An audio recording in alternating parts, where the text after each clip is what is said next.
This woman was in prison for 50 years, okay? The nerve of him to ask her, the last known person to be seen with his son, did you kill my son? The pretenses behind her attempting to clean any part of this crime scene. She had been accused of killing her husband by way of poisoning him. Yeah, after that I get out, I walk home. That confession was a joke. I mean, he could have said anything. He could have said anything, and there would have been no proof. Every time we see something like this, where it's like, there's no care or like regard, why would you cover for this man and allow him to leave the scene of the crime and act like he was never there? This is me. July 29th, 2008. It is 12:33 Mountain Time. Covering all my bases, making sure that if something happens to me or my family or all of us, that our assets are documented. Hope everything works out and we're all happy and live happily ever after as much as that's possible. Hey Susan, I'm just worried about you. Just give me a call if you need me, if you're stranded. Hey Susan, I know a lot of people can be worried about you. I really hope everything turns out okay. 911, what's the address of the emergency? My son and his wife and their 2 children haven't responded to anything this morning. A neighbor of his called me and they said Josh is back. And I said, oh thank goodness, are they okay? And she said, well, he and the boys are there, but Susan isn't. And I immediately said, what did he do? That was my first thought. What has he done? Hey guys, what's up? It's your girl Kelly and we're back with another video. If you guys are new to the channel, please go ahead, hit that subscribe button, guys. I would really appreciate it. It's a free way to help me out. And if you're into true crime stories, news, politics, and so much more, then I think that you would enjoy the channel. And if you're a returning listener or subscriber, thank you so much for being a friend, guys. As always, I appreciate everyone who's watching. And again, if y'all can help me out and just make sure you're subscribed, interact with this video, let me know what you think. I did a lot of research on this particular topic. This is a story that I have just gotten very close to emotionally. Once you hear it, it's one of the ones that really like sticks with you. And I just want to start off by giving a big shout out to the Cold podcast. If you guys want to know more about this story after you watch this video, I would definitely recommend going and checking out the full entire like 18 episode series that Cold Podcast put on. I believe it's just an audio podcast, but it's so good and it's so detailed and they did an amazing job, have amazing references and source material and everything that I use to reference throughout this video. I mean, they were my biggest source for all of my research that I did on this case, and I'm only really scratching the surface here. This case has so much to it, and so I tried to condense it as best as I could because there is still so much more that I didn't get to show you guys, but I tried to include the most that I could. So we're going to be talking about the case of Susan Powell today, and it is a doozy. I mean, it is very hard to hear what happened to this family at the hands of one individual, and it's just truly sickening to think what people are capable of. But without further ado, guys, let's get into it. This is the story of Susan Powell. The story of the Powells is one you may have heard before. However, looking further beneath the surface, you will see this is not just a tragedy of domestic violence, anger, and resentment, although all of these things were present. This is an extreme example of how your life can be altered and your fate completely changed by meeting and getting involved with one person who would disrupt the lives of everyone around them. Most people would say their family is imperfect and may be filled with normal drama, tensions, and broken relationships. Imperfect people cause a range of emotions that can drive wedges even into the strongest of bonds. However, the Powell family dynamic was a far cry from anything close to resembling normal. Theirs was a subversive and unsettling dynamic that would be the catalyst and the spark that would eventually cause the unimaginable tragedy that we will be talking about today. The Cox family, on the other hand, seemingly appeared to be a loving environment from which a young woman would become entrenched in the Powell's sick family dynamic. Susan Cox Powell, born October 16th, 1981, was the third of 4 daughters born to Chuck and Judy Cox. Born in New Mexico and brought up in the LDS Mormon Church, Susan was described as being a spunky, energetic, and beautiful young woman. She was a girly girl and very popular amongst classmates. She also had a passion for singing and was a member of the school choir. Upon graduating from high school, Susan decided to attend beauty school and became a hairdresser at the age of 18. By then, her family had moved to Washington State, and not long after, Susan would meet her future husband at a singles ward at the LDS church she had been attending in Puyallup, Washington. A man who would upend her life and wreak havoc on the lives of so many around him. Josh Powell was born January 20th, 1976, to parents Steve and Terica Powell in Puyallup, Washington, and was one of 5 children. The family dynamics that existed in their home were toxic and disruptive, which would stem mainly from the patriarch of the family, Steve Powell, who would go on to play a pivotal yet disturbing role in the life and tragedy of Susan Powell. Steve was a sick and unstable person. His relationships with his children were at times inappropriate and unhealthy, bordering on criminal. Josh's oldest sister, Jennifer, would describe how her father would watch pornography while she was in the room, a practice he also involved his sons in. This would become a recurring torment that he would inflict on his children, and as time progressed, Steve's behavior became even more erratic, ultimately leading to the end of his marriage. Terica Powell largely ignored many of these behaviors until it became too much to bear, and eventually the couple would file for divorce in 1992. Terica would later say, "It seems like there is a sickness pervading my family, and I have been powerless to stop it." The pages of his parents' divorce filings portrayed him as a seriously troubled teen who attempted suicide, killed pet gerbils, and once threatened his mother with a butcher's knife, and early on adopted his father's allegedly disparaging view of women. There were serious conflicts over religion and parenting, and a tug-of-war ensued over the children, who at the time ranged in age from 18 to 7. Josh, the second oldest child, was 16 at the time.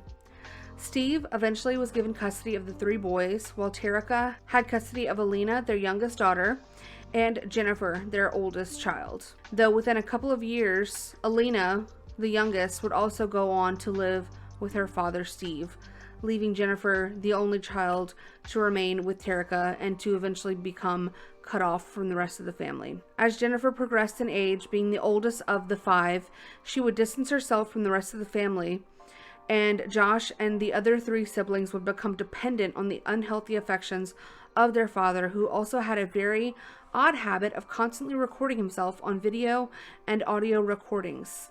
He was constantly journaling, documenting his life and thoughts, not only on camera, but in countless journal entries, habits that Josh would inherit, and would in the end prove to be a chilling and disturbing behind-the-scenes glimpse into the minds of 2 very twisted men. Throughout all of this dysfunction, Josh was learning extremely unhealthy habits, coping skills were non-existent, and the messaging coming from his father was a toxicity that left a permanent mark on Josh's core being. Josh and Susan would go on to be married in the LDS church in April of 2001, shortly after meeting. Oh, you don't want to be on record here? No. Okay, let's see the ring. Let's see that ring. Hold your hand up, please. There's a couple. Okay, and this ring. And my nails that aren't done thing. Just sitting there. See, the ring has 2,000 backwards and forwards on it. That's cool. And my mom the band. was there. And then there's another one. Great. Now we will no longer look at your fingers. We will look at you. Now, so what was the deal on the ring now again? We didn't hear this. We didn't hear this well enough. You want me to tell you? The story about the ring. I work at Penny's, and Josh was shopping at Penny's for a ring that he said it was for his mother. You don't just work at Penny's, you work at Penny's in in jewelry department. Okay. So he was shopping for a ring, and he told me it was going to be for his mom. And so I was helping him look, and he was looking at this ring that I have on, and another ring that had black on the band. And so he bought it, and actually I paid for it so he could get the associate discount. And then he turned around and wrote me a check for it. We're too close. I know, I'm back trying to get back here a little bit. So So he he bought wrote it. the check. Okay. Yeah, I bought it. You paid me back for it. And then later on, I was like, well, Josh, if we're engaged, we should have a ring. And I was like, I don't care what ring, as long as it's not the one you got your mom. Because I thought he had bought the one with the black on their band. And he's like, well, that's the one I got for you, actually. And I was like, wait, does it have black on the band? He's like, no. Oh, I like that ring. So then he eventually proposed. Now, was that one with the 2000 on it? Yeah. Oh, how neat. Thank you. Thanks for the story. Yeah. Are we gonna disassemble this right now, Josh? Yeah. Hey, dude, get out of the picture. Oh, excuse me. We're dancing here. Oh, wait. Nobody sees that part. You're not wearing your nail. I know. Do a Claude dance. Yeah. That's devastating. Is that enough? Thanks to Dad, we were able to bring the arch over here. You're welcome. Thanks, Dad. So that was Steve Powell recording Susan Powell on her wedding day, being the ultimate creeper that he was. This was a constant theme throughout their entire relationship. After getting married, Steve would become a constant figure within their lives, and almost instantly after getting married, things between Susan and Josh began to devolve. Like a switch had been flipped, Josh's true colors began to come out, and Susan tried to brush this off as best as she could and be supportive of her husband, telling herself that things would get better with time. This would only prove to be wishful thinking on the part of Susan, and things would in fact only get worse. Josh was unable to maintain a steady job and was irresponsible, if not reckless, with his finances as well as hers. And whenever he would spend any money on her, it would be in the form of some sort of thoughtless, cheap gift that would appear to come as a second thought. One example of which Susan would go on to describe in a journal entry would be an old dry erase calendar that she described as looking like it came from a thrift shop, an item that may cost no more than $15 brand new. This was given to her as an anniversary present on one occasion. Also during this time, Susan was dealing with additional stresses in the form of her father-in-law, Steve Powell, who had moved on from terrorizing his own family to terrorizing Susan herself. Very early on, at the start of Josh and Susan's relationship, Steve Powell would become obsessed with Susan. I just had what is probably the most erotic experience I've had in my entire life. I hate to say it, I mean, of course, I haven't had that many experiences, but Susan has been feeling ill. She had a cold, and I offered to rub her feet, to rub her toes, to give her some stimulation. That went on. I probably rubbed her feet, her toes, her beautiful feet. She has such pretty feet. Of course, everything about her is pretty, beautiful. And I know she felt it. I mean, she couldn't have missed it. She's not naive either. I know from what I've read in her journals. That girl is not naive. When I started massaging her legs, I would have loved to go all the way up her legs, but I did do her calves because her feet were resting in my crotch, so I sort of rubbed her calves.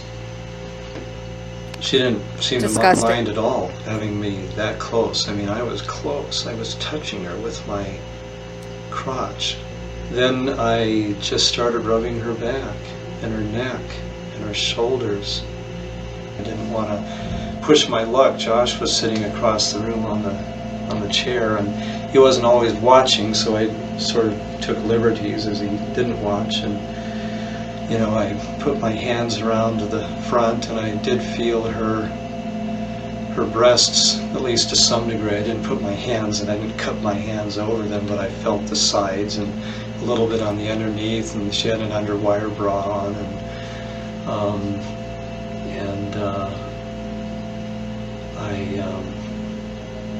wow. And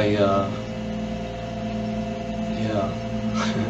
It's hard to remember everything I did. Man, I love that woman. She is so beautiful. can't even get enough of her, can't get enough of looking at her. She's Where did your shirt go? pretty.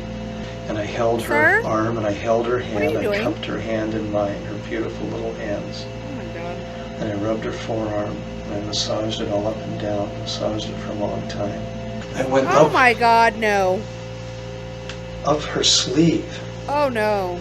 And she didn't even mind. She seemed to enjoy it. I mean, I slipped my hand up inside of her sleeve and I had it over here and I was pushing, I was massaging her shoulder blade and I was right here, just above her breast. God.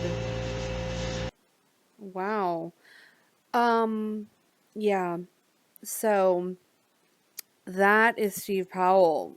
If that doesn't give you a little indication of what kind of a sick ass freak he was, don't worry, there's more. Steve Powell was living a sick fantasy in his own mind of himself and Susan being star-crossed lovers, and would make his presence known in their marriage quite frequently and on a level that made Susan uncomfortable. And his infatuation with her went way beyond anything even the police might have imagined. Here, let me just get a picture of you two. For years, Steve Powell lived with a camcorder in his hand, videotaping important events. Weddings, graduations. Hey Josh, wave. There you go. But look closer at these moments captured on camera, and you'll see a startling pattern. Regardless of the occasion, Steve Powell focused his lens on one thing. Hold your hand up, please. Susan. Great. Now we will no longer look at your fingers. We will look at you. Now, that's Susan. There's Josh.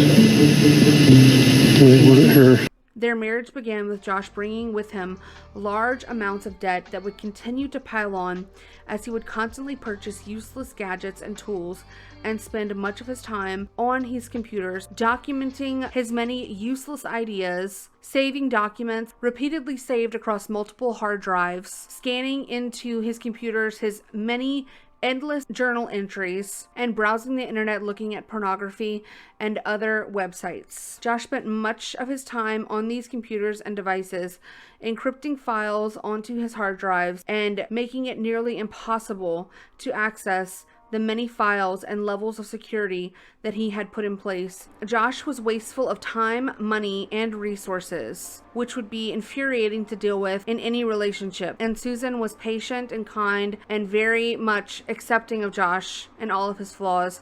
However, she was beginning to have her doubts and was beginning to show signs of stress in their marriage. But Josh had also become aloof and uninterested in Susan and sexually indifferent to her needs. Throughout all of this, Susan was determined to make the marriage work, and more than anything, Susan wanted a family.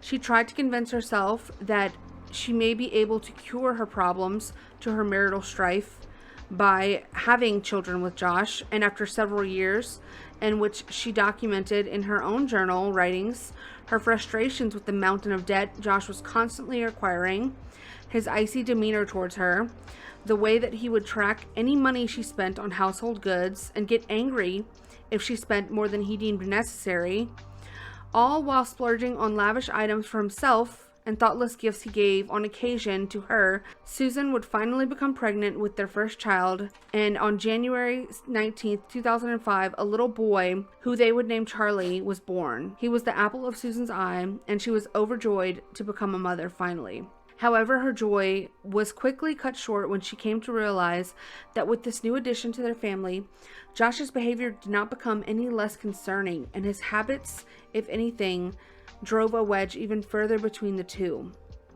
Despite all of this, Susan became pregnant with a second child, and on January 2nd, 2007, their second child was born, and it was another son who they would call Braden.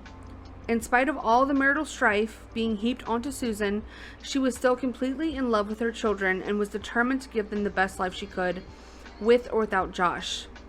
In the same year Braden was born, Josh would go on to file for bankruptcy in 2007 to the tune of $200,000.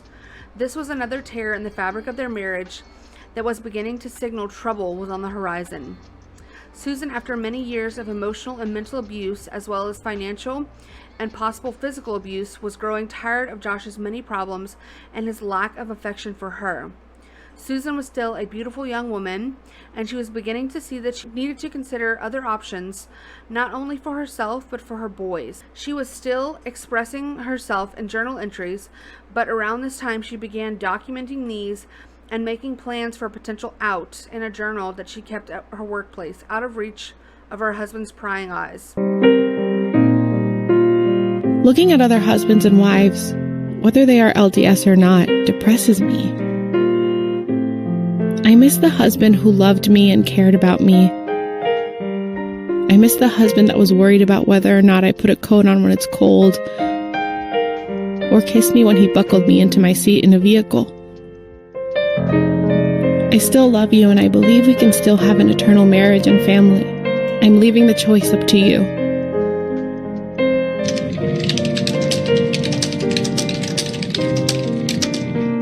We used to talk and be kind to each other. Now we're trained that any words or actions or inactions are to be interpreted as hostile. And I sincerely hope that once we both get into counseling, we can undo the damage.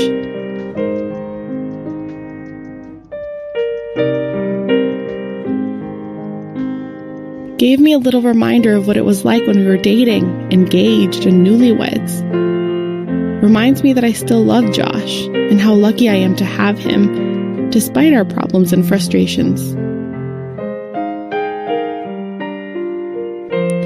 I've tried the dates thing with him. It's an obligation to him that he seems to hate, wants to go as cheap as possible. I'm talking $5 pizza, grabs pop from our house, parks at the local park, we eat. He barely answers the questions, discussions we were supposed to have.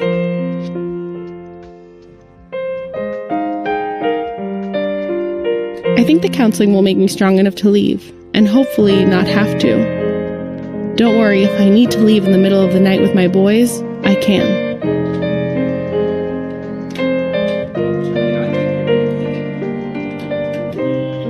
Now I try so hard to at least 10 times a day tell my children, I love you, you're my favorite, Charlie, I'm so lucky to have you.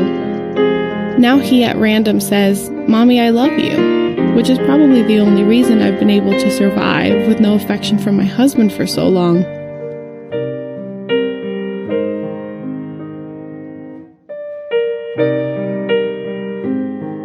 Josh and I finally started going to marriage counseling. We've been to 5 sessions. Literally the Saturday or Sunday before our Tuesday session 5 appointment, we started to backslide. A decision that would prove to be monumental, and one of the great foresights on her part that would help to tell her story after she was unable to. Josh's father, Steve, was still a constant obstacle and nuance in their lives, and had become a drain as well as a point of contention for Susan. He had professed his undying love to Susan on a drive they had together, in which he recorded himself confessing his feelings to Susan, and her obvious uncomfortable reaction to this declaration was not taken as rejection. Instead, it was taken as what he perceived to be a reciprocation of the feelings that he had for her, but a refusal to act upon them. It would be great to go to Colorado and see a different part of the U.S., you know? Yeah, I'm probably wrong, but I've really fallen in love with you. Maybe I'm interpreting something that I shouldn't be interpreting. And just, for example, when we were sitting on the couch, it just felt like you were very, I was extremely aroused, and I think you were somewhat aroused, at least I thought. I don't know where you're going with this. And Susan, I'll tell you what I'm I'm married to your son, and I should just be the daughter-in-law. I know. Which puts me a step beneath your own children. Okay. And that's where I'm comfortable. I was kind of meaning to talk to you about this. My own father doesn't kiss me, and you kiss me, and I didn't like that. And you don't want me to hug you either. He also had spent countless hours filming Susan without her permission and without her knowing, and would save these recordings as well as documenting his encounters with her and making up this fairy tale in his own mind of the two being star-crossed lovers. He would be one of the most pivotal factors in helping to drive Josh away from Susan, although ultimately his help was not required. Josh was a narcissist, and it was clear in retrospect that he was using Susan as a means to an end, and he felt a sense of possession towards not only his wife, but his 2 children, regarding them not as his family, but his property. In July of 2008, after many years of suffering from the emotional turmoil that her husband had been putting her through for years, and after having 2 children that she thought may improve her situation but hadn't, Susan was beginning to come to the end of her rope. There had already been a bankruptcy filing, and at the advice of her lawyer, she recorded a video in which she was documenting all of the expensive possessions that were acquired by Josh in the home, most of which consisted of gadgets and other expensive electronics that were solely for his use. In this video, you can tell that Susan was visibly stressed and appeared to be disheartened by the situation in which she was describing. This is me, July 29th, 2008. It is 12:33 Mountain Time. Covering all my bases, making sure that if something happens to me or my family or all of us, that our assets are documented. Hope everything works out and we're all happy and live happily ever after as much as that's possible. Charlie, say hi.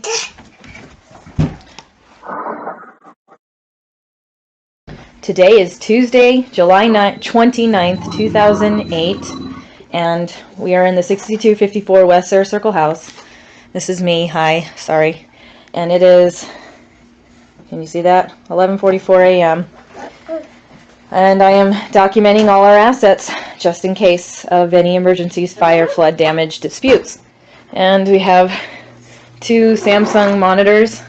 And this is Josh's computer, and there's some type of backup device and speakers. And here's the kind of pimping out stuff he's done to his computer. He built it himself. I think there's like 5 hard drives, something about doing raids. There's those for all the computer geeks. And Josh locked this, but this is all of his files. See, locked. Those are his files. And he bought expensive stuff, like these are, I think this was like a couple of $1,000s of, like, it says graphic design templates by Stock Layouts or something like that. Alright, here's our unfinished basement. We bought 3,000 pounds of wheat, and these are buckets of wheat. I don't know the differences. I think this is a chop saw. Oh, there we go. It says miter saw utility vehicle MSUV. Oh, that's the holding thing of it. And there is a shop vac. This is all stuff bought in a year or less through Home Depot on my credit. Josh bought a lot of stuff and then he had to bankrupt it. And then he bought a little bit more on my credit. There's a nice lamp. These are things to roll wood with. Oh, there's his RC car. It's pretty pimped out. If you can see that stuff. I think he's got probably a 3,000 worth of supplies in the RC car world. It's a beauty salon chair. We got Virco chairs. And here is our safe. Bear with me a moment. I'm going to press the code. Okay, so things are fairly organized. We've got all sorts of files. This is all thanks to me trying to save them. Whole lot more tools. So we bought drill sets. There's a nail gun by Boss Stitch. There's a rigid small drill, a Milwaukee drill, a rigid, I think that's a sander of some sort. There's another rigid saw. Paint supplies. This is all of Josh's RC car stuff. You are with me. I'm told it's like worth $3,000.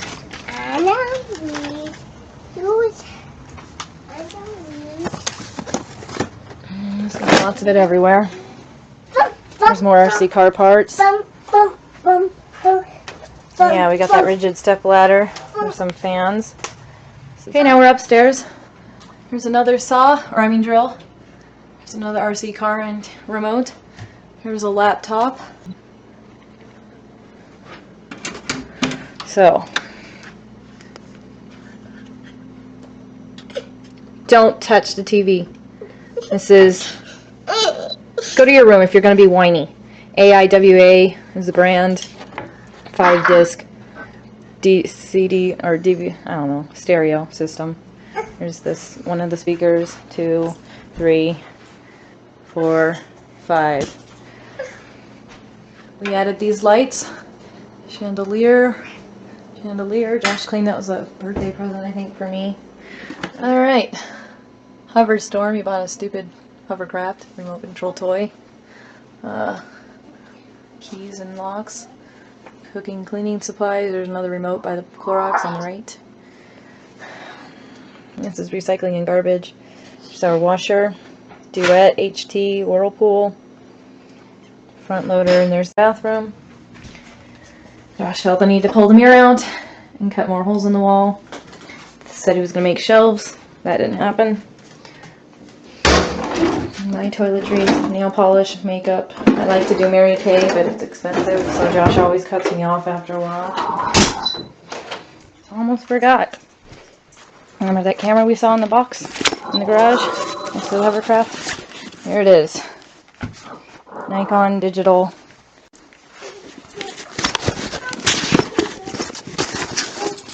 A little stand. And obviously what I'm shooting this off says JVC hard disk camcorder micro S HD 30 GB 7 to 37 hours 4 recording modes hybrid Everio conical Minolta lens. And I had necklaces too. I don't know where those are. I just got in a rage, as you can see, and broke this. There's duds and pearls and opals in there. Broke this and threw all my DVDs and made a mess because he was angry at me. This was about a year or two back. It was also at this time that many people believe, and you can clearly see in the video, that it would appear that Susan had begun to have some sort of fear or some sort of apprehension about Josh and him having the potential to harm her, which was another cause for concern and a reason to make the video and to have some sort of proof and documentation of what it was that Susan had been dealing with for years. Susan knew something bad may happen to her. I believe she could feel it because at the same time as this video was filmed, she had also written a letter that she placed with all of her other diary entries and other paperwork that she was keeping at her job, including the existence of a safety deposit box that she had been keeping other precious items, as well as money that she could use to possibly one day get away from Josh. And she would keep all of this at her job. And in the letter, she described in detail her ongoing battle within the marriage and her fears that something bad will happen to her at the hands of her husband. In the letter, she described a marriage in turmoil that had been struggling for years.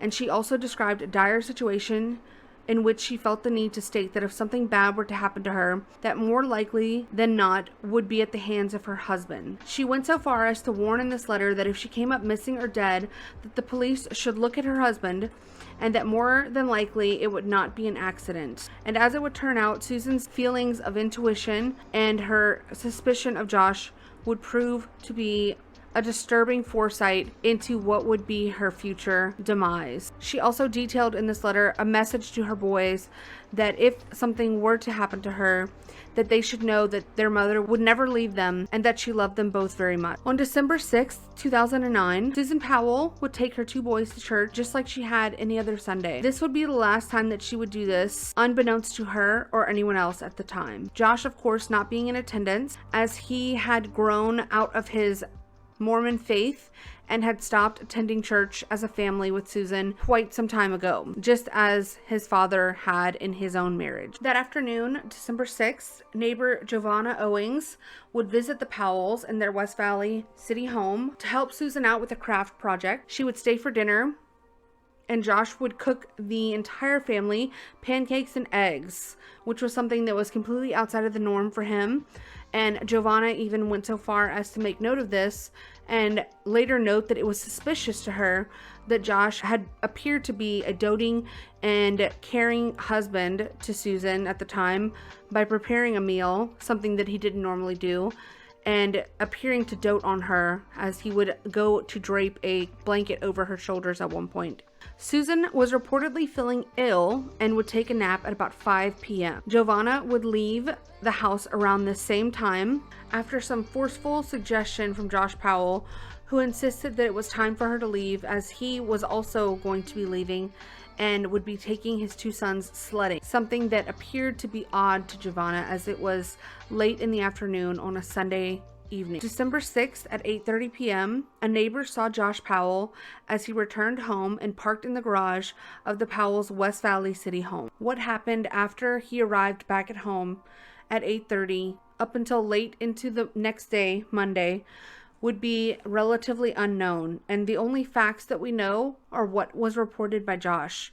And according to Josh, at around midnight, 12:30 a.m. to be specific, he reported that he left his home with his two sons, then ages 2 and 4, to go camping at the Simpson Springs campground, 25 miles west of Vernon, in the remote west desert of Powell County, while Susan slept. And mind you, this was December in Utah, so the temperatures were extremely cold. There was snow on the ground, heavy snow, at the time of Josh reporting that he had taken his two toddlers to go on an overnight camping trip in the desert. December 7th, between 9 and 10 a.m., the Powell's daycare provider became alarmed when the couple failed to drop their sons off on schedule, and she could not reach either parent by cell phone. So she contacted the emergency contacts that she had on file, who were Josh's mother and sister, who called police after they themselves could not reach either of the couple. Police break into the Powell's home and find no one there, but notice two fans blowing on a wet spot of the carpet in the home. December 7th at 5 p.m., Josh Powell and his sons return home.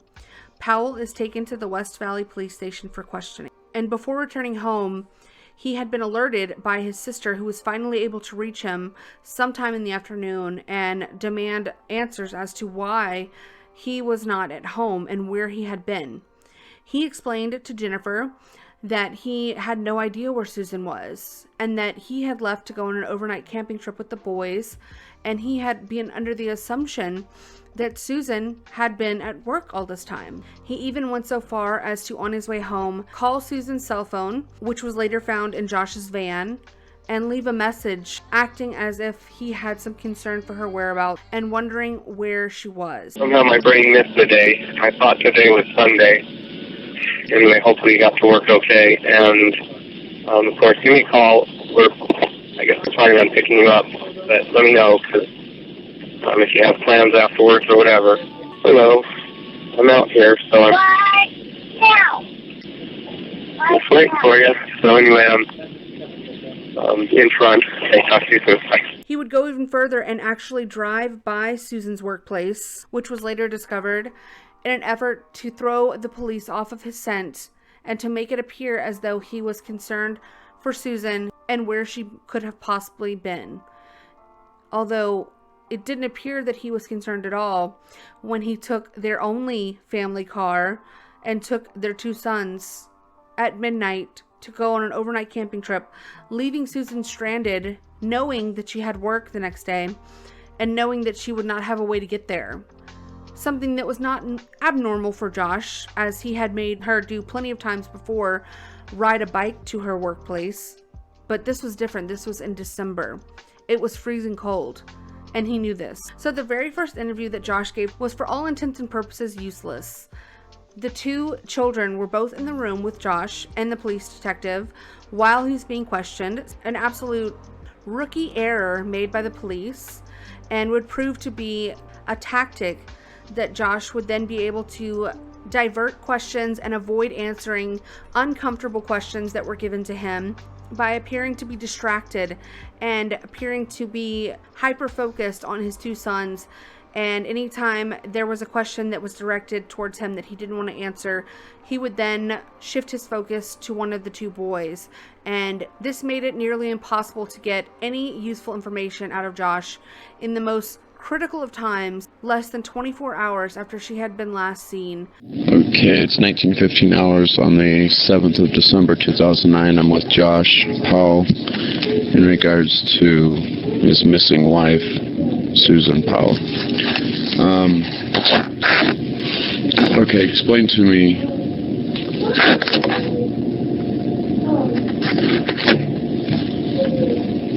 Again, yesterday's event. So explain to me how yesterday went. Do you know where Susan's at? No? No. When's the last time you seen her? Probably about midnight of last night. Where at? At home. What was she doing? What was she wearing? Where was she at in the house?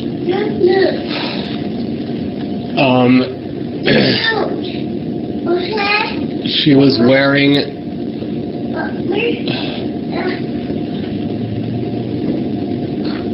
just wearing something comfortable.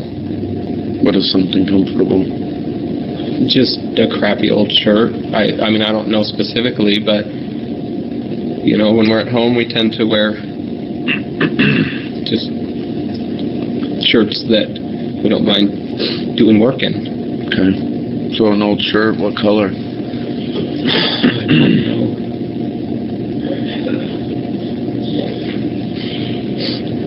What else was she wearing? Remember. She said the old shirt. Well, she was wearing socks.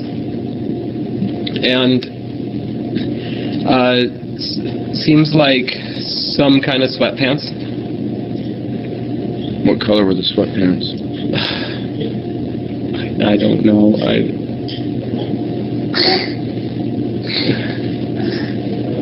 Okay. She wanted me to clean the couch, so I did. And then I watched. What do you mean by clean the couch?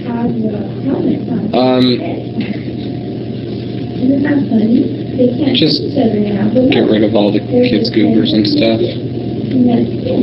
So like what, like a washcloth or something, or actually a rug doctor. Okay.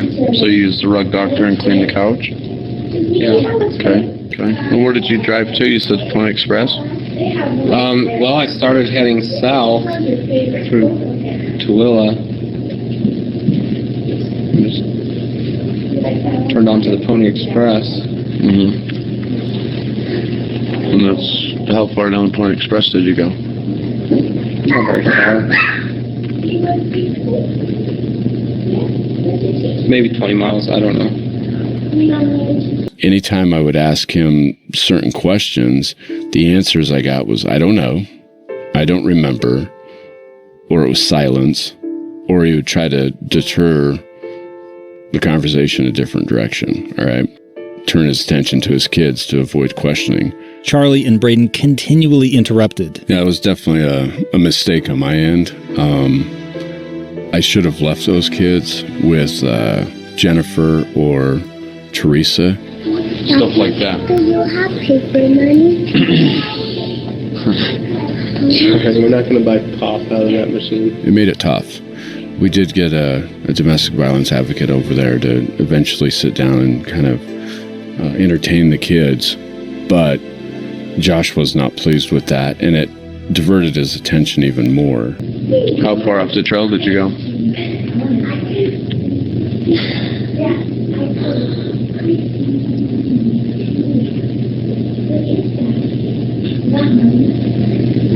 I don't know, a mile or something. I don't know.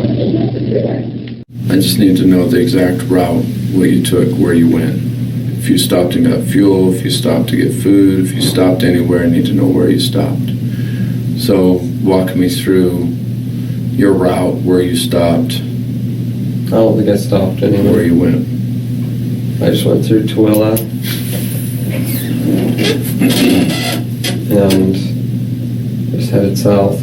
Okay, so I need to know your route. I mean, I need to know, like, where, you say you went through Tooele, you can get to Tooele 2 different ways. How did you get to Tooele? So you left your house and you used Interstate 80? Yeah. To Tooele? Uh-huh. Okay. All right.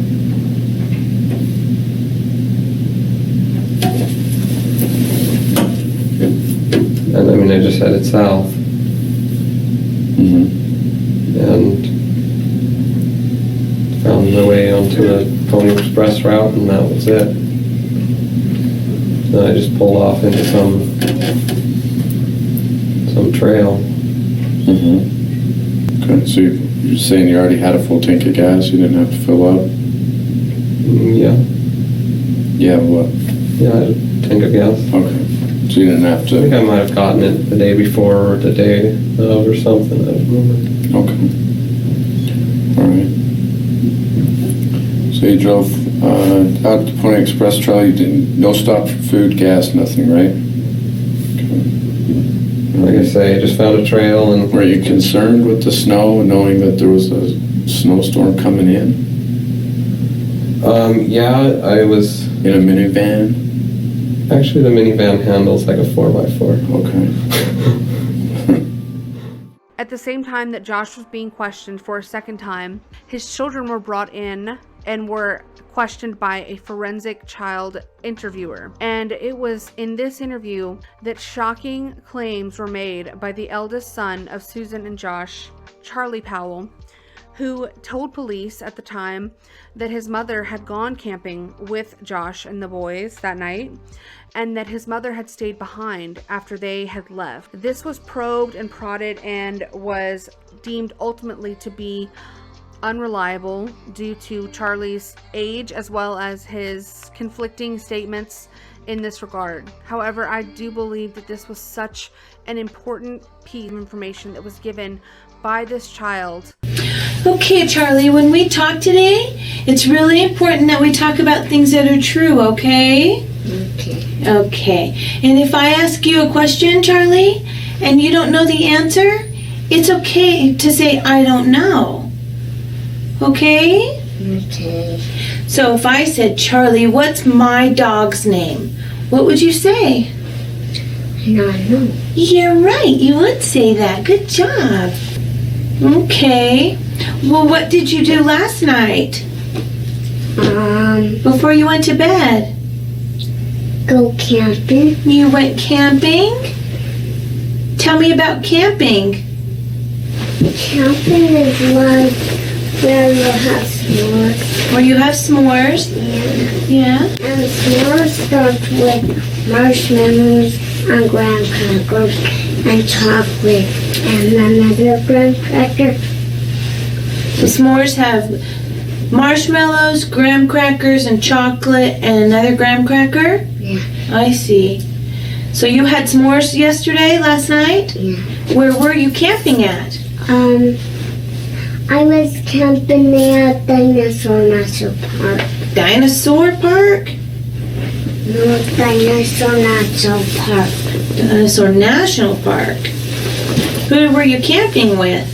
My dad and my mom and my little brother. Dad, your mom, and your brother? Yeah. Did you sleep over there? Yeah. Yeah? You went camping with your mom, your dad, your little brother, and you had s'mores? Yeah. Was that fun? Yeah. Yeah? No, Mommy and Daddy and little brother have fun too? Yeah, you know what? What? There's just a little bit of pretty flowers at Dinosaur National Park City. There was a little bit of pretty flowers at Dinosaur National Park City? Yeah. Okay. When you were camping, tell me some of the things you and your mom and dad and brother did. My mom and dad and my brother did. My mom and dad and my brother did. They put up a fire. So did my little brother. They built a fire? Yeah. Okay. How did you guys get to where you were camping? We got in an airplane, and the airplane went to Dinosaur National Park. Oh. You went to an airplane yesterday? Yeah, and our airplane bring us to to Dinosaur National Park. Okay. So Charlie, have you talked to your mommy today? No. Where's mommy at? At work. Mommy's at work? Yeah, and my dad is seeing the police. Your dad is? Yeah. How do you know? My dad is seeing the police. No. We had a broken window. That's why he see the police 2 times. How'd your window get broken? My grandma and grandpa rode a walk at a window, at our window. Your grandma and grandpa threw a rock at your window. Is that right? Yeah. So your mommy's at work? Yeah. When did mommy go to work? At 8 o'clock. Did mommy go to work at night or did mommy go to work in the morning? My mommy went to work at 8 o'clock. At 8 o'clock? Yeah. Is that at night when it's dark outside? Yeah. Or is it in the morning time when you just wake up? It's a night. At night? It's a night. Daddy and mommy happy? Yeah. Play lots of toys and games with you? No, there was best games that aren't for little boys. There was best games at work that are only for grown-ups. Oh, there were games at work that are not for little boys, just for grown-ups? Yeah. Yeah? There are games at my daddy's work that is for grown-ups and for little boys. Oh, is there? And you gonna play those games? Yeah. Okay. Charlie,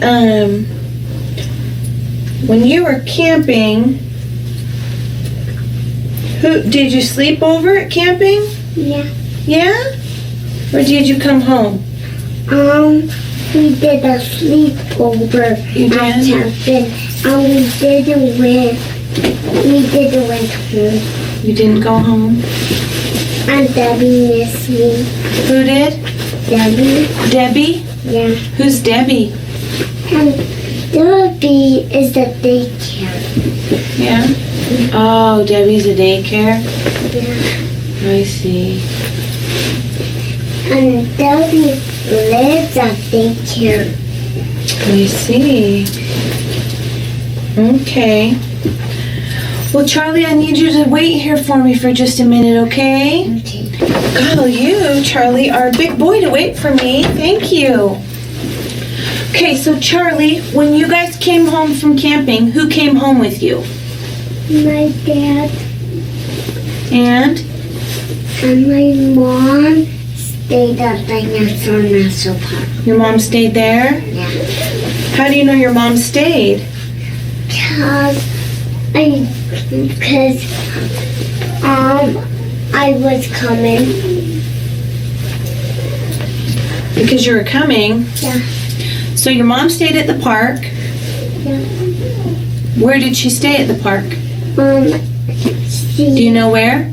She stayed at Dinosaur National Park. Do you know where at the park? No? No. My mom stayed where crystals are. Where what are? Where crystals are. The crystals? Yeah. Crystals? Yeah. Is that what you're saying? Crystals? Yeah. Your mom stayed where the crystals are? Yeah. Is that what you said? Yeah. Okay. I just spoke with some of our other detectives, and you're gonna have to wait here with us. You're not gonna go anywhere. One of our detectives just interviewed your children, and your children are telling our detectives that Mom went with you guys last night, and that she didn't come back. She She did not go with us. Okay. Well, with that, just getting that information, you're not going to go anywhere. I'm not going to let you leave. I'm going to detain you. You sit right here. If you want a lawyer and you want to talk, or you want to change your mind and talk, or take a CBSA test, then we can do those things. But And with that in mind, they know that she didn't go with us. Well, here's the thing. Kids are very honest. That's one thing I've learned in the years of doing this job. That when kids talk to us, we'll listen because they're honest. And they never lie. They don't make things up. So if they're saying they were with you, they were with you. Okay? I mean, she was with you. So I have to believe the kids. So now it's going to be up to you if you want to help us find her and help us get to the bottom of what really happened here. That's what we're here for, okay? We're going to find out either way, with your help or without your help. I honestly don't need your help. I feel confident enough in my investigation and his investigation and everybody else involved. We have great detectives in this department that will find out what happened. We'll get to the bottom of this with your help or without your help. So I want to give you the opportunity to help us and tell us what really happened. Because you're the only one that knows. Nothing that happened. She was not with us. And if my kids said that... So your kids lie then?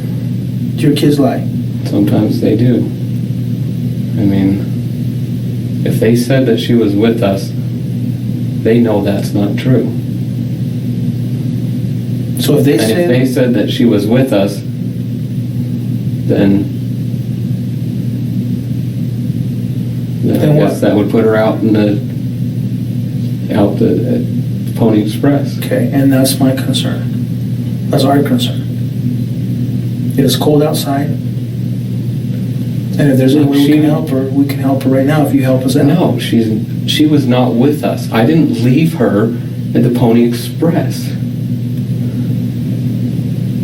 I didn't just take her out and drop her off or even do anything. December 8th at 11 a.m., Susan's father, Chuck Cox, received a telephone call from Josh Powell, who informed him that Susan was missing and he was about to be interviewed by police again. So not until December 9th was a search warrant served on the Powell residence, and boxes, bags, and computers were all removed. This was 2 full days after it was first reported that Susan was missing. December 10th, law officers searched the Simpson Springs area where Josh alleged to have been camping with his 2 boys, but found nothing. No evidence of a campsite and no evidence of any wrongdoing or foul play. December 12th, a vigil was held for Susan Powell that Josh attended along with Chuck Cox and other members of Susan's family outside of the LDS Hunter Central Stake Center to pray, sing hymns, and start a 24-hour fast in hopes of Susan's safe return. A tearful Josh did not speak. 2 days later, on December 14th, Josh would hire Utah defense attorney Scott C. Williams and would skip a 3rd interview with West Valley City Police. The next day, December 15th, Josh provided a DNA sample to police, and he is labeled a person of interest in the case of his wife's disappearance.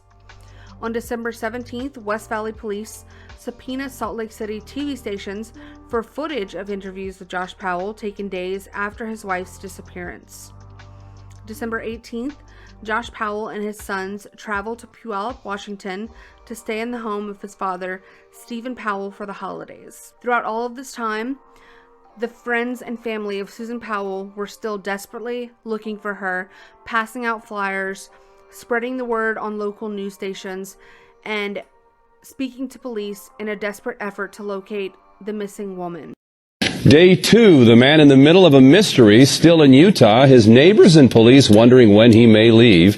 Josh Powell expected to escape the spotlight and the suspicion that is focused on him since his wife went missing more than a month ago. ABC4's Carrie Kinsey live from the Powell home with word on Powell's move to Washington. Anything new tonight, Carrie? Well, John, the moving van is packed and Josh Powell is ready to head to Washington State. The question now is, when is he leaving? The garage door to Josh Powell's house went down for good around 6:30 tonight. Minutes later, friends arrived at his home, presumably to say goodbye. But one young lady moons our camera. Still, others helped Josh pack all day. Did you help him move any? Yes. As a matter of fact, I'm heading over there now. Wendy Trujillo is among just a handful of friends and neighbors who helped Josh pack a U-Haul moving van and trailer for his trip back to his hometown of Puyallup, Washington. It looks like he's got a lot of stuff. Well, when you live somewhere for so many years, everybody accumulates a ton of stuff. Powell's wife Susan disappeared December 7th and hasn't been seen since. Josh has been named a person of interest. Trujillo says Josh has his moments. He goes through his ups and downs. There's difficult times, and I try to talk to him and get his mind off of things. Trujillo says Powell has given her no idea when he'll leave Utah, but she says she'll be glad when the people who have followed this story in this neighborhood are long gone. Oh, the media out of the way will be nice. Especially since I came home yesterday and couldn't park. So I had to go park in front of his U-Haul. It was only a spot left to park. Can you tell me a little bit how you're feeling? I just miss her, and I love her. My boys love her. I mean, a lot of people love her, and she's just wonderful. And so, all I ask is that anyone who can just help us try to find her. I'm just trying to think of ways to do that. So, any clues as to where she was at, or I don't even have a clue. What about what you've been? I gotta go get my boys because they're how old boys? How old boys? They're doing okay. Yeah. So were they just what I'm sorry. I just answer me. Keep doing this. When did you last see her then? Sunday night. What time or when? I just have to go get my boys. I'm sorry. Thank you for the support. That's all I can say is just thank you for the support. Did you want to? Are you his father? Thank you. Friend. Okay.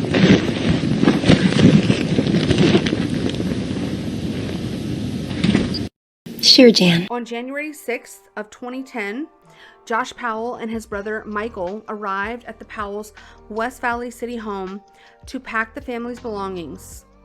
Josh Powell had been fired from his job and claimed that he was unable to keep the home and would be moving to Puyallup to stay with his father. This was almost 1 month to the day of Susan's initial disappearance and the last time he had seen his wife.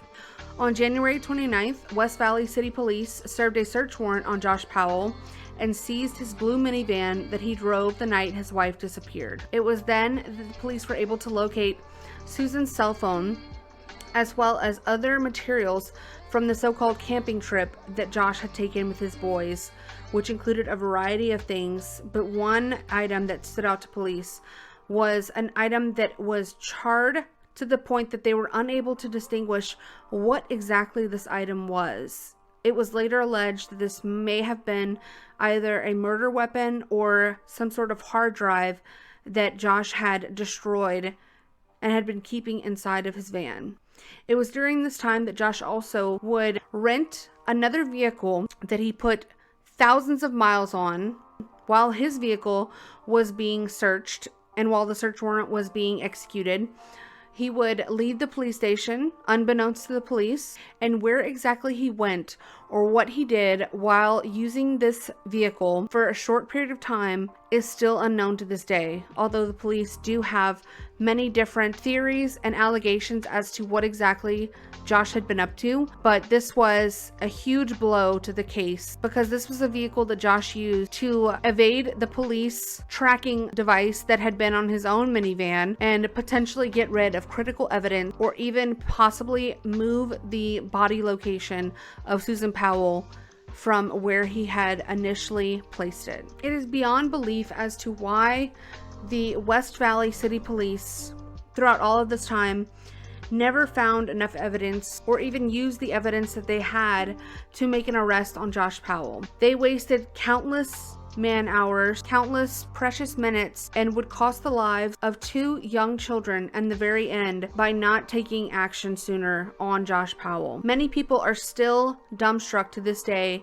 as to why Josh Powell was never treated more forcibly, why he was never looked at more closely, why the West Valley Police had given him so much leeway to do all that he did after Susan's disappearance. Josh and Steve would go on to countless programs and smear Susan's name in the media. They released entries to her childhood diaries. They developed a website that was used as a way to disparage Susan and her family. Stephen would even go on to several news programs and describe his made-up relationship with his daughter-in-law and how they had this unspeakable sexual tension between them, as well as some sort of emotional relationship, all of which would be untrue.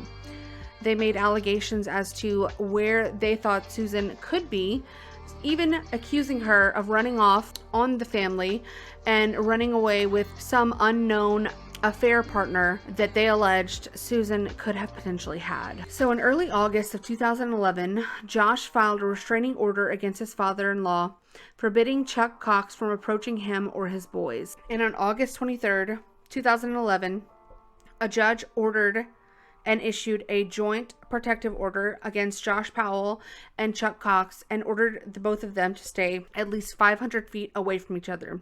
And only 2 days later, the West Valley City investigators, along with 10 from Pierce County, served a search warrant on the Puyallup, Washington home of Josh Powell and his father, Stephen Powell. Boxes of videos, photographs, and various computer equipment, as well as Susan's childhood diaries, were taken as evidence from the home. Almost a month later, on September 22nd, 2011, some form of justice would finally arrive, and Washington police arrest and charge 61-year-old Stephen Powell with 14 counts of voyeurism and possession of child pornography based on evidence seized from his home during the August search. The judge orders the sons of Josh and Susan Powell to be removed from the home and placed in protective custody.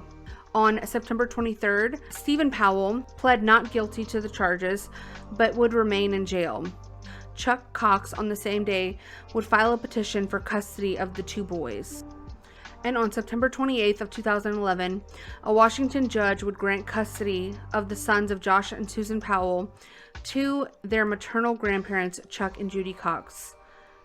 The order cites safety concerns, and the judge also ordered Josh undergo a psychological evaluation and attend parenting classes.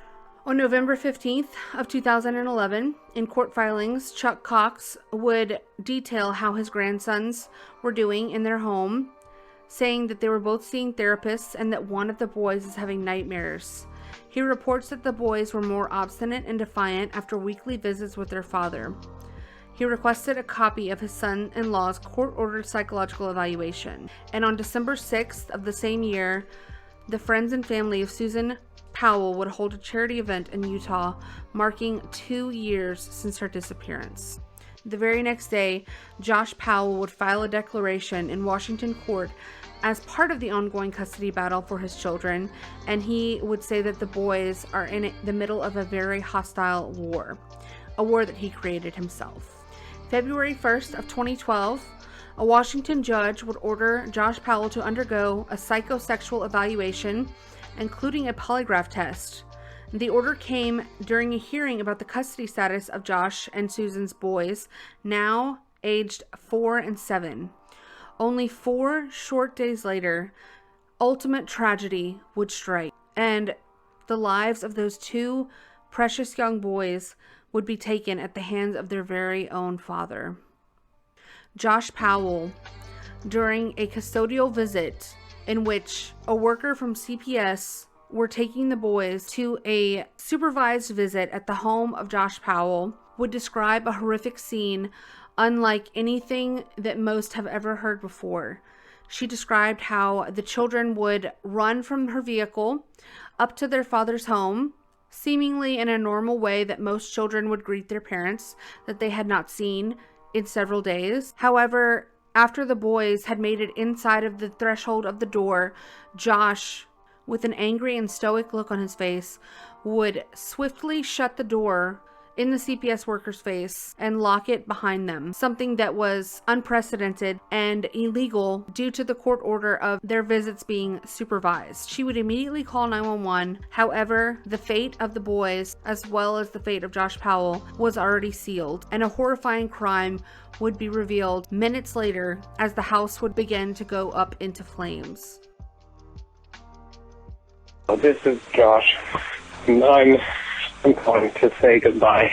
I am not able to live without my son, and I'm not able to go on anymore. I'm sorry to everyone I've hurt. Goodbye. 14. I'm on a supervised visitation for a court-ordered visit, and something really weird has happened. The kids went into the house, and the parent, whose name is Josh Powell, will not let me in the door.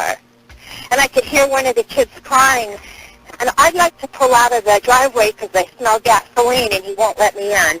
Whose house is it? Got the kids in the house, and he won't let me in. I understand. Whose house is it? Josh Powell. And how did... And he's the husband of missing Susan Powell. This is a high-profile case. Braden is 5, and Charlie is 7. All right, we'll have somebody look for you there. Okay, how long will it be? I don't know, ma'am. They have to respond to emergency, life-threatening situations first. The first available deputy is responding. This could be life-threatening. I'm afraid for their lives. We'll have the first available deputy contact you. Thank you. Bye. 911 reporting? I just had a house explode on the back of 189th Street and 88th. And there's a house on fire? Yes. Is anybody home? I don't know. The house is totally engulfed in fire from front to back. Engine 951, engine 95, engine 94, ladder 91, 994, Delta response residential fire, 82 Avenue East. Fire and medical aid, what city or town are you calling from? It's Kiala, South Hill. What is the address of the emergency? It's the cul-de-sac right behind me. The house just blew up and it's on fire. What happened? I don't know. You smoke and fire? Yes, in a loud, huge boom. All Graham units from ladder 91, we have a large visible black plume. Engine 95 responding, medic 95 out. Units responding, multiple calls. There's lots of explosions heard. Unknown if it's occupied. Flames are visible, ladder 91. Be careful. Hello? Hi, ma'am. Were you calling about the fire in the 8200 block of Yes, 188th Street? Yes, in the house. Stand line. Do you know if anyone's in the house? Yes, there was a man and 2 children. I just dropped off the children, and he wouldn't let me in the door. Okay, stand line for the fire department. Okay, I'm going to get them on the line. Do not hang up. Hold on. Stay on the phone here with me, ma'am. There's County Fire Medical Aid. Hi, fire. This is Rose. Lisa, transferring a lady who has an exact address of the house that is on fire. I can hear the fire trucks, but they're not here yet. People are saying there's not somebody here, but I was just there, and there is somebody here. There's 2 little boys in the house, and they're 5 and 7, and there's an adult man. He has supervised visitation, and he blew up the house and the kids. The kids and the husband and the father were in the house? Yes, he slammed the door in my face. You saw him go back into the house when the flame, right before the flame?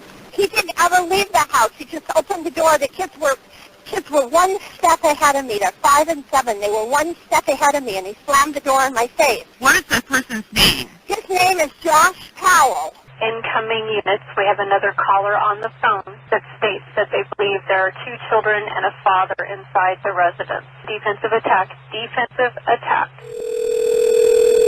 911 reporting?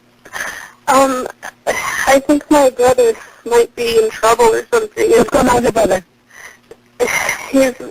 I don't know, he's sending weird emails, he's saying goodbye and stuff, and it's... What's your brother's last name? Powell, Powell. His first name? Josh, Josh. Okay, what makes you think there's a problem with Josh?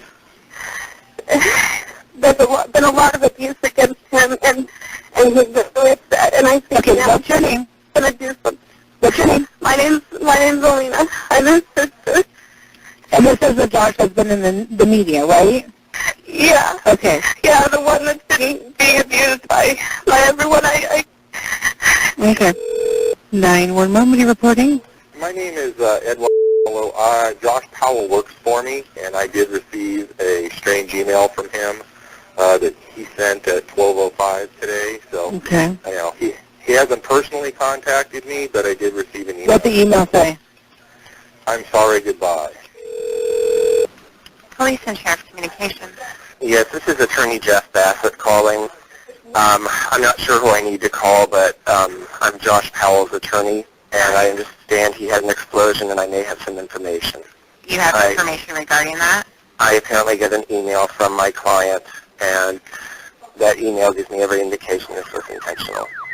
The CPS worker that deals with this residence, they believe that this fire was intentionally set. She is at the scene. She believes that the dad and 2 children, ages 5 and 7, are inside the house. 82nd Command from Engine 95. Confirm 1 victim, 3 feet inside the Bravo wall. Leave in place. Affirmative. County to be notified. 1 confirmed victim. Engine 95 received. Working force today. We're currently located Bravo side. Copied. Additional victim found at the same location as the first. Division A from Ladder 91. We have a confirmed third signal. All units at the house fire confirmed third signal 1, victim 25. Pierce County stating we need to withdraw from the structure immediately. Ladder 91, withdraw from the structure. Medic 66, Engine 95, move away from the structure. The boys were killed February 5th by their father, who struck the boys with a hatchet before dousing the inside of his house with gasoline and igniting a fire. The results of an autopsy that determined Charlie and Braden Powell had died from carbon monoxide poisoning. But the 5-year-old Braden had also suffered chop injuries to his head and neck, and his 7-year-old brother Charlie had suffered a chop injury to his neck as well. Josh Powell had used 10 gallons of gasoline to ignite the fire.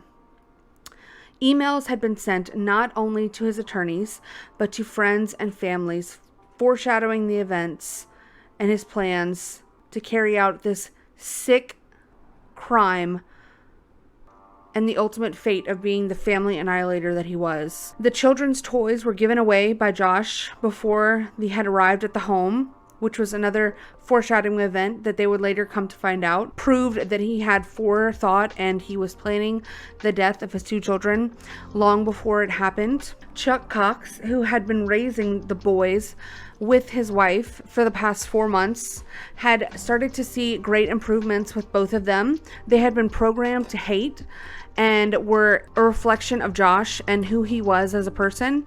So when they arrived at the home of Chuck and Judy Cox, they were 2 little boys who had a lot of emotional and mental problems. And for the past 4 months, Chuck Cox had noted how well they were doing under the supervision and care of him and his wife. And after finding out about the death of his 2 grandchildren and who it was at the hands of, Chuck Cox would say, "We knew we were not going to bring Susan back, but we were hoping to at least give the boys a chance at a good life. And now that's been taken away by their father killing them." The Department of Social and Health Services in Washington released nearly 1,000 pages of documents of child welfare records relating to the Powell family. The records include court documents, case notes, visitation reports, examinations, and intake referrals concerning Charlie and Braden Powell. The documents reveal details about 400 computer-generated sexual images found on Powell's computer, Josh Powell, that were turned over to Washington child welfare officials during the custody battle between Powell and his missing wife's parents, Chuck and Judy Cox.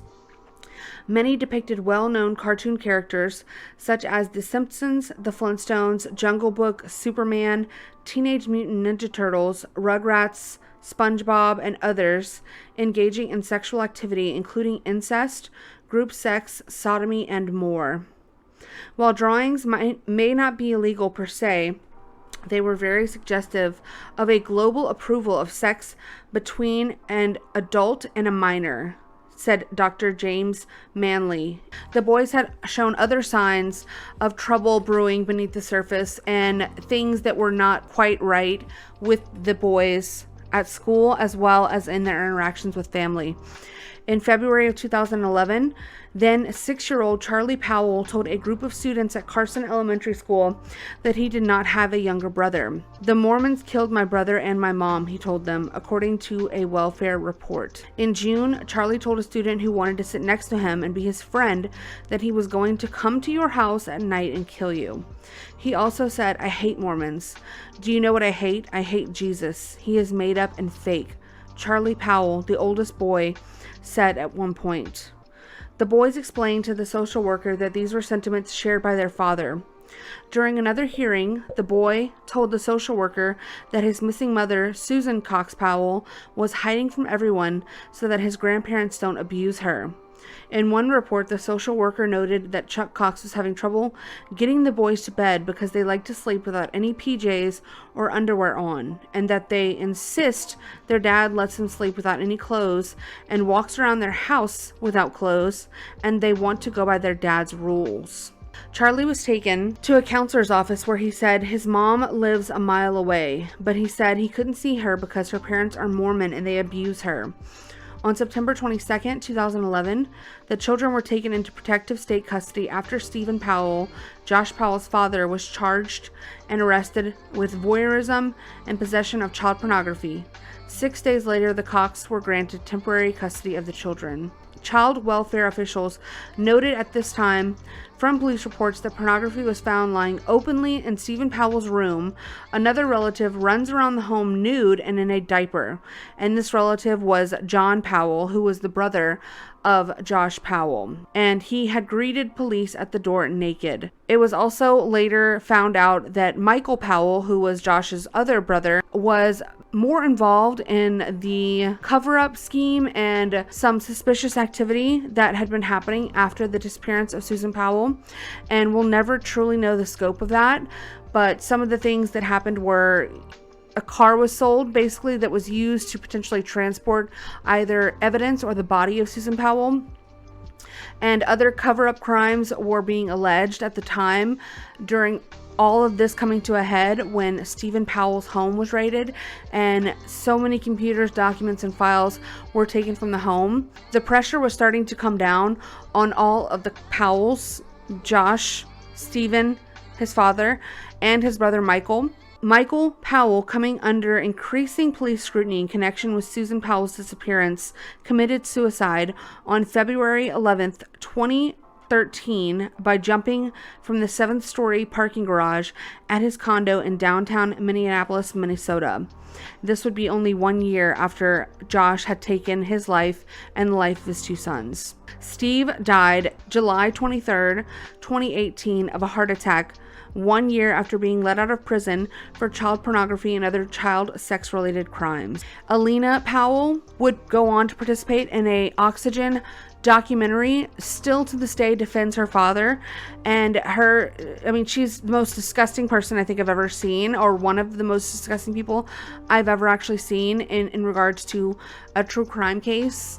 And I legitimately don't know how she lives with herself. I truly believe that there was some incest or fondling happening of those kids, Stephen Powell's kids, in their family home growing up. Now, these are just allegations in my personal opinion, but I don't see how else all of these children could have been as sick as they were.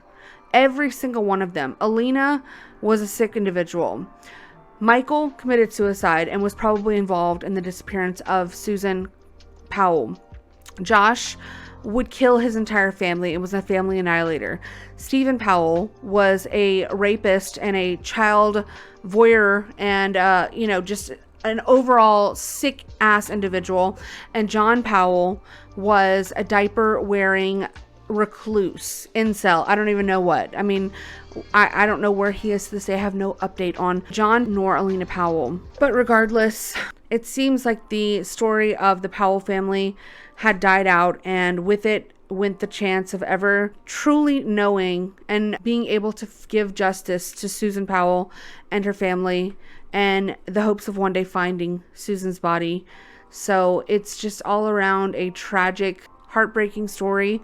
And to this day, Susan is still considered to be missing, and her body has never been found. So I want to leave you guys with this quote from Chuck Cox about the boys in regards to Josh Powell. He said, "They were his property and he wanted them back. They were his, and that's all it was. He wasn't really interested in them. I believe that he knew it was coming down to the point that his stories, his wild accusations, he was going to have to answer to them and come with facts, and he didn't have any facts, so he saw no way out." So again, guys, if you want to know more about this case, go check out the Cold podcast, and they have a website, they have a podcast series on Spotify, and I devoured this podcast. I mean, it's very interesting. If you're into that sort of thing, I definitely recommend it. But I thank you for watching this video, and I hope I gave enough details, and I hope you enjoyed it. And if you did, please like the video and comment. Let me know what you think about this episode, about this case, about Susan Powell. And hopefully one day we will get justice for her. But until that day, guys, y'all stay safe out there, and I will see y'all later. Please subscribe also. Bye. Charlie, where's Mommy? Mom's gone. She went over there, huh? Say bye-bye, Mommy. Bye-bye, Mom. This woman was in prison for 50 years, okay? The nerve of him to ask her, the last known person to be seen with his son, "Did you kill my son?" The pretenses behind her attempting to clean any part of this crime scene. She had been accused of killing her husband by way of poisoning him. Yeah, after that I get out, I walk home. That confession was a joke. I mean, he could have said anything. He could have said anything, and there would have been no proof. Every time we see something like this, where it's like, there's no care or like regard, why would you cover for this man and allow him to leave the scene of the crime and act like he was never there?